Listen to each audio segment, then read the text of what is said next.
دودھ پیتا رہا، ماں کبھی بھی بے وضو دودھ نہیں پلائی۔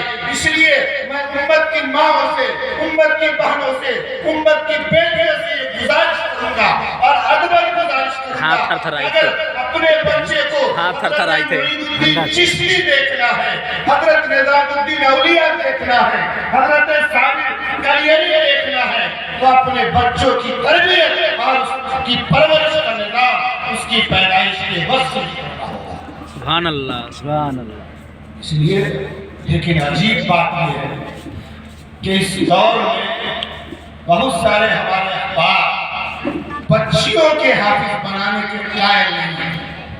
بعض لوگ تو یہاں تک کہہ دیتے ہیں کہ کیا ضرورت ہے میرے بھائیوں بزرگوں، بچیوں کو حافظہ بنانا، بچیوں کو حفظ قرآن کرانا میں سمجھتا ہوں کہ بے حد ضروری ہے گھر کی اصلاح و تربیت کے لیے۔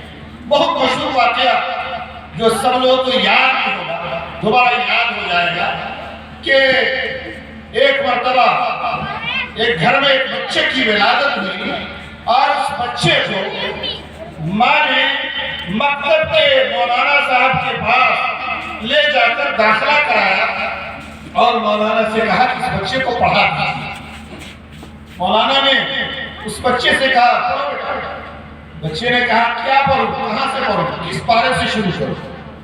عجیب بات ہے، ماں اسے الف با پڑھانے کے لیے بھیج رہی ہے اور بچہ مولانا سے پوچھتا ہے کہ حضرت کدھر سے شروع کروں، کس پارے سے پڑھوں؟ حضرت کہتے ہیں کہ بیٹا تجھے جو یاد ہے وہی پڑھ اور وہی سے شروع کر۔ یہ بچہ شروع کرتا ہے الحمدللہ سورہ بقرہ شروع کرتا ہے، سورہ آل عمران شروع کرتا ہے، سورہ نساء شروع کرتا ہے، پڑھتا جاتا ہے، پڑھتا جاتا ہے۔ مولانا سنتے رہتے ہیں، حیران ہیں کہ آخر اس بچے کو ہو کیا گیا ہے۔ یہ بچہ پڑھتے پڑھتے 18ویں پارے پر جاتا ہے۔ اس کے بعد مولانا کہتے ہیں کہ بیٹا آگے تو پڑھو۔ وہ بچہ کہتا ہے کہ مجھے اب آگے نہیں آتا، مجھے اب آگے یاد نہیں ہے۔ مولانا حیران ہو جاتے ہیں، اتنا چھوٹا بچہ اور اس کو 18 پارہ یاد ہے، آگے یاد نہیں ہے۔ اس کی ماں کو اس کی اطلاع دی جاتی ہے۔ ماں جب خبر سنتی ہے تو ماں زار و قطار رونے لگتی ہے، ماں زار و قطار رو رہی ہوتی ہے، اس کی آنکھ آنسو سے ڈبڈبا رہی ہوتی ہے اور روتے روتے ماں واقعہ بیان کرتی ہے، ماجرا بیان کرتی ہے کہ مولانا میرے اس قاتلے کو، میرے اس نور نظر کو، میرے اس آنکھ کے تارے کو 18 پارہ یاد ہو گیا، بغیر مار کے، بغیر محنت کے، بغیر مجاہدے کے، اس لیے میں 18 پارے کی حافظہ ہوں۔ میں جب جھاڑو دیتی تھی تو قرآن پڑھتی تھی، میں جب آٹا گوندتی تھی تو قرآن پڑھتی تھی، میں جب برتن دھوتی تھی تو قرآن پڑھتی تھی۔ میرے پڑھنے کی وجہ سے اس بچے کو 18 پارہ یاد ہو گئے، لیکن مجھے فکر ہے اس بات کی کہ 12 پارہ کے لیے اسے کتنی محنت کرنی پڑے۔ اگر میں پورے 30 پارے کی حافظہ ہوتی تو میرا یہ لاڈلا بغیر محنت کے 30 پارے کا حافظ ہو جاتا۔ آپ نے دیکھا کہ اگر ماں حافظہ ہوگی تو بچے کو حفظ قرآن کتنا آسان ہو جائے گا۔ اس لیے آج ضرورت ہے اس بات کی کہ ہم اور آپ اپنی بچیوں کو مدرسے میں داخل کر کے حفظ قرآن کے لیے موقع میسر کریں اور اسے تلقین کریں اور ترجیح دیں اس بات کو کہ ہماری بچی اپنے اس مبارک سینے کے اندر دنیا کے کیٹ اور میٹ کو نہیں سجائے گی بلکہ قرآنی الفاظ کو سجائے گی، جس کی خوشبو اس دنیا میں بھی پھیلے گی اور مرنے کے بعد قبر میں بھی رہے گی اور آخرت کے اس میدان میں بھی اس کی خوشبو رہے گی اور اس کا نور رہے گی۔ سبحان اللہ، سبحان اللہ۔ اس لیے آج یہ عہد کر کے جائے دنیا میں کتنی فضیلت ہے۔ آج کون دن؟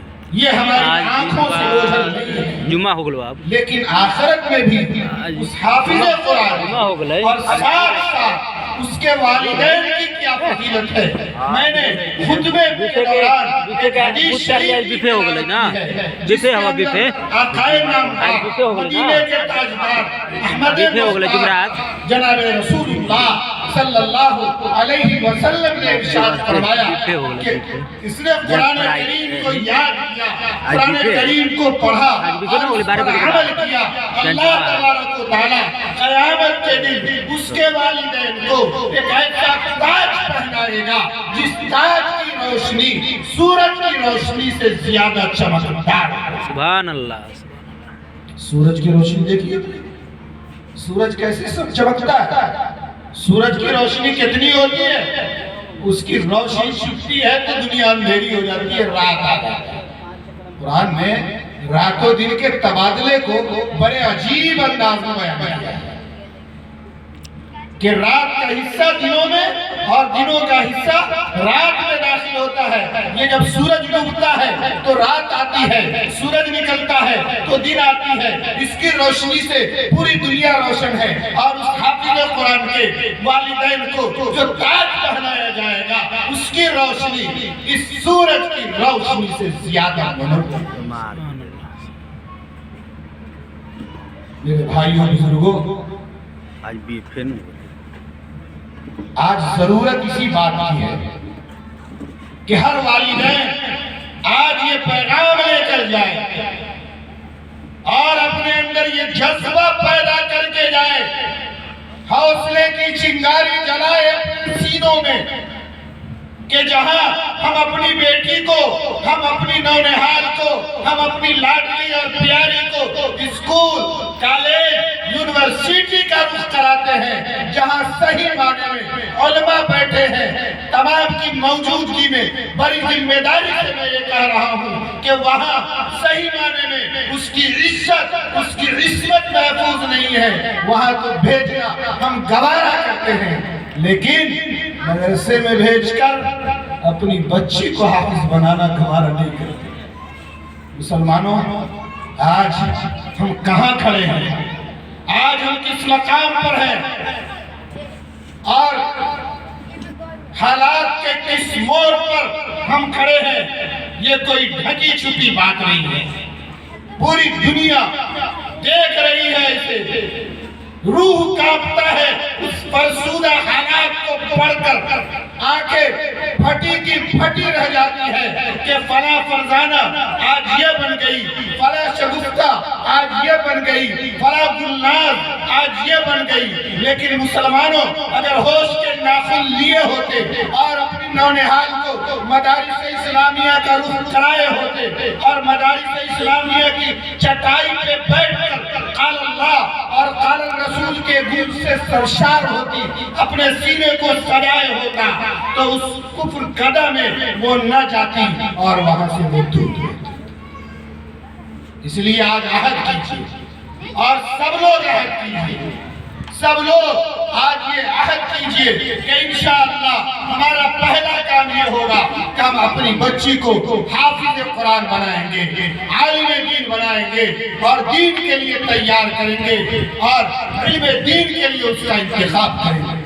آپ پڑھئے ازواج مطہرات کی زندگی کو، آپ پڑھئے صحابیات کی زندگی کو، ان کی زندگی کو کھنگالیے، ورق گردانی کیجئے، سنیے علماء سے، تاریخ کے اوراق کو پلٹیے، آقا مدنی صلی اللہ علیہ وسلم کے فرمودات کو دیکھیے، کیا خدیجہ الکبریٰ، کیا عائشہ، کیا فاطمہ، کیا صفیہ، ان کی زندگی کیسی تھی؟ علم سے سینہ ایسا منور، علم سے سینہ ایسا جگمگا رہا ہے کہ علم سے ہر طرف روشنی ہے اور ہر شخص اس روشنی سے فیضیاب ہونا چاہتا ہے۔ آج ہماری مائیں اگر فاطمۃ الزہرا کا کردار ادا کرے، آج ہماری بہنیں کیا خدیجہ نہیں بن سکتی؟ کیا آج ہماری بہنیں سمیہ نہیں بن سکتی؟ کیا آج ہماری بہنیں فاطمہ نہیں بن سکتی؟ یقیناً بنے گی۔ پہلے ہم حوصلہ پیدا کریں، پہلے ہمارے اندر جذبہ آنا چاہیے۔ اس لیے سب لوگ عہد کیجیے، کریں گے انشاءاللہ انشاءاللہ۔ سب لوگ ہاتھ اٹھا کے بولے کہ انشاءاللہ۔ اپنی بچی کو حافظ بنائیں گے ماشاءاللہ۔ اللہ تعالیٰ سب کو قبول فرمائے۔ میں ان تمام والدین کو جنہوں نے اپنی بچی کے حفظ کے لیے اپنے آپ کا انتخاب کیا اور چنا ہے اور وہ بچی آج جو حافظہ بنی ہے، ان تمام